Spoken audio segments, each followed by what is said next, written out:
আমি শুধু একটা কথা বলবো, নবী করিম সাল্লাল্লাহু আলাইহি ওয়াসাল্লামকে নিয়ে যখন ব্লগার রাজীব যে কথাগুলি লিখেছিলেন, সরকারের তরফ থেকে যখন বলা হলো যে না এগুলি মিথ্যা, এগুলি জামাত শিবির করেছেন, পরে কিন্তু প্রমাণিত হচ্ছে বা রিট পিটিশন নম্বর যেটা 886/2012 সেটার এভিডেন্স সবকিছুতে আসলো। এবং ফাইনালি যখন 2.5 মাস পরে সরকারের সুবুদ্ধি হলো যে না আমাদের কিছু করা দরকার, হেফাজত ইসলাম প্রেশার হোক, তখন 4 জন না 5 জন ব্লগারকে যে ধরা হলো, তখন আপনি গণজাগরণ মঞ্চের ইন্টারভিউগুলি দেখেছেন?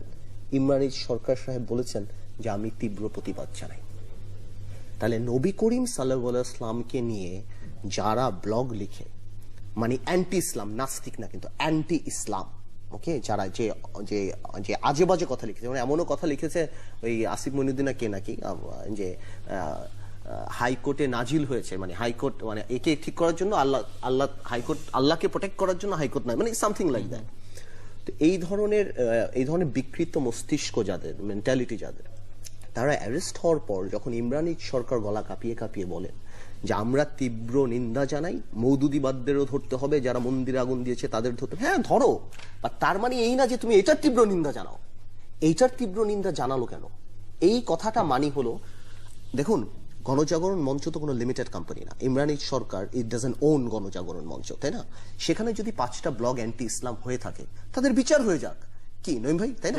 সেটার সাথে তো আর আপনার কনফিউশন কিছু নেই। এবার আপনি যখন দাঁড়িয়ে বলেন যে ওদেরকে যেমন ভাবে ধরা হচ্ছে, দাঁড় করিয়ে রাখা হচ্ছে, মোবাইল ফোন ল্যাপটপ যেভাবে মনে হচ্ছে যে এর একটা জঙ্গি, ওদের তো কান ধরে বসে রাখা উচিত ছিল, ওই তো নাকে খত দেওয়া দরকার ছিল।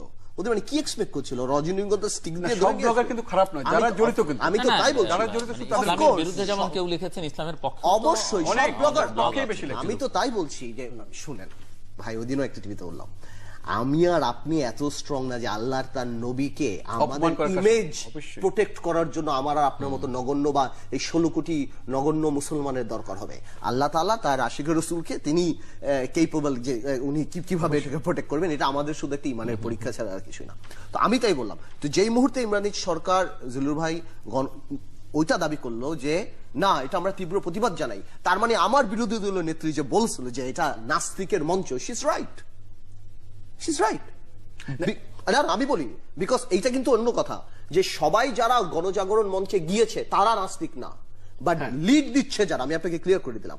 কারণ আপনার যখন 4টা ব্লগার ওখানে লাখ লাখ মানুষ, এমনকি মুসলমানরাও অংশ নিয়েছিলেন, আমি তো তাই বলছি, এই জিনিসগুলিকে আওয়ামী লীগ কনফিউজ করছে। আমি আপনাকে বলি আওয়ামী লীগ কিভাবে কনফিউজ করে জিনিসগুলিকে, তারা বলো তার মানে 10 লক্ষ ছেলে পেলে কি নষ্ট, না না আমরা এটা মিন করি নাই, মাননীয় বিরোধী দলের সেটা নিয়ে 2 জন হতে পারে, 10 জন হতে পারে, 20 জন হতে পারে, আমি তাই বলছি মাননীয় বিরোধী দলের যেটা বলেছেন যে এটা নাস্তিকের মঞ্চ, তার মানে যারা লিড দিচ্ছে নট নেসেসারি যে তারা তাদের মাইন্ডসেট ইসলামের প্রতি এরকম কিনো, নালে কিভাবে একজন মুসলমান হয়ে দাঁড়িয়ে বলে যে এই 4টা ছেলে আমাদের গণজাগরণ মঞ্চের সাথে অতপ্রতভাবে জড়িত, তারা নিয়মিত ব্লগ করিত, তাদেরকে কেন অ্যারেস্ট করা হচ্ছে, আমরা এটা তীব্র প্রতিবাদ জানাই। যেখানে বলা হচ্ছে যে তারা নবী করিম সাল্লাল্লাহু আলাইহি ওয়াসাল্লামকে নিয়ে বাজে কথা বলা হচ্ছে। দেখুন এই রাজীবকে নিয়েও কিন্তু গভর্নমেন্ট এম্বারেসড না। সর্বকালে যোগ করছে আপনি, উনি একটা ছেলের বিরুদ্ধে বলা হলো আরিফ জেপ্তিক, তাকে বলা হলো সেও নাস্তিক।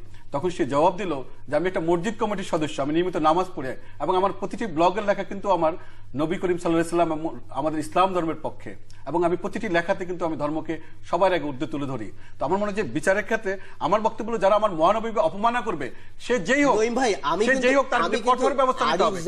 আরিফ জেপ্তিক, অমির রহমান পিয়াল বা মারুফ রাসূল বা যা যা আছে, কারো বিরুদ্ধে আমাদের ব্যক্তিগত কিছু নাই। আমার বক্তব্য হলো যারা মহানবীকে অপমান করবে, ইসলামকে অপমান করবে, তাদের বিরুদ্ধে অবশ্যই ব্যবস্থা নিতে হবে। পার্থ যেটি বলছেন যে আপনি যাদের নাম উচ্চারণ করলেন আপনারা, যে তারা তাদের ব্লগে হয়তো খারাপ কিছু লেখেননি, কিন্তু পার্থর ভাষায় যারা খারাপ লিখছে তাদের পক্ষ যখন আপনি তাদের পক্ষ নেবেন, আপনি দাঁড়িয়ে কিভাবে বলেন যে না আমি ওই করলাম, তার মানে আমার বিরোধী নেত্রী যা বলেছে 100% ঠিক বলেছে যে এটা নাস্তিকের মঞ্চ। কারণ নবী করিম সাল্লাল্লাহু আলাইহি ওয়াসাল্লামকে নিয়ে যারা বাজে কথা লেখে, যারা অ্যান্টি ইসলাম কথা বলে বাংলাদেশে বা যে কোনো জায়গায় পৃথিবীতে, সেখানে আপনি দাঁড়িয়ে টেলিভিশন ক্যামেরায় দাঁড়িয়ে বলবেন না আমরা এটা মানি না, এবং আপনি কম্পেয়ার করবেন না তাহলে মওদুদিবাদীর বিচার করতে হবে, এই বিচার করতে হবে, প্রত্যেকটা ইন্ডিপেন্ডেন্ট, আপনি করুন সবকিছুর বিচার, বা তার মানে ওই বিচার হবে না বলে আমার নবীকে আপনি অপমান করবেন, সেটার বিচার হবে না, সেটা তো আর হতে পারে না, সেটা হতে পারে না। হ্যাঁ, তো এটা হলো একটা কথা।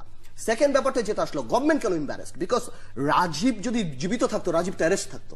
আজকে যদি রাজীব জীবিত হয়, সেই রাজীবকে আপনি বীর মুক্তিযোদ্ধা, দ্বিতীয় মুক্তিযুদ্ধ, বীর মহান যোদ্ধা, প্রথম শহীদ বানিয়ে এয়ারপোর্টে, মানে কি বলি এয়ারপোর্টে এসে আপনার আমাদের পার্লামেন্টে পার্লামেন্টে দাঁড়িয়ে আপনি একদম মানে মাননীয় প্রধানমন্ত্রী সেখানে হাজির হয়ে গেলেন, এখন সেই রাজীবকে আবার মেনে নেওয়া, এটা গভর্নমেন্টের জন্য এম্বারেসিং।